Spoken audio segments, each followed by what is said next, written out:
To the 2025 session now tonight, an effort to make large data centers pay for their own energy costs. Yeah, lawmakers say it will protect average Oregonians from footing the bill themselves. K2's Vasily Varlamos joins us live from Salem. And Vasily, how much energy do those large data centers use?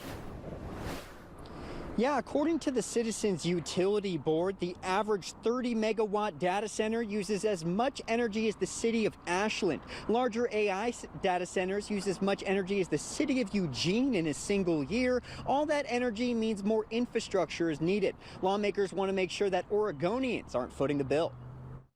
The Oregon House of Representatives passing a bill that supporters say makes large data centers pay their fair share for their energy usage. As energy demand shifts, we need to make sure that the payment structure reflects new patterns of use. Because of the amount of energy these facilities use, they require upgrades to energy infrastructure and services, which can often cost millions. For example, the Citizens Utility Board says PG&E alone incurred $210 million in local transmission upgrades to serve data centers in the past few years. It's putting a serious strain on our energy system, and this is driving up costs for all of us.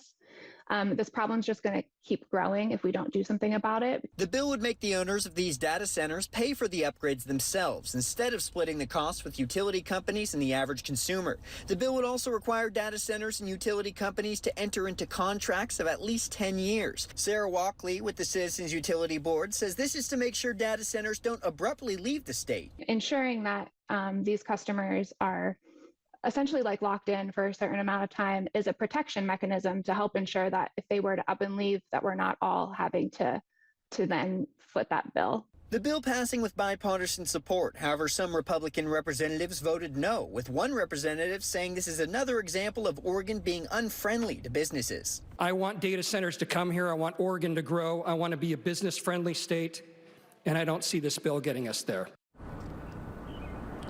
This bill now moves to the Oregon Senate for further discussion. We'll keep you updated on the status of this bill as it moves through the legislature. For now, live in Salem, Vasily Varlamos, K2 News.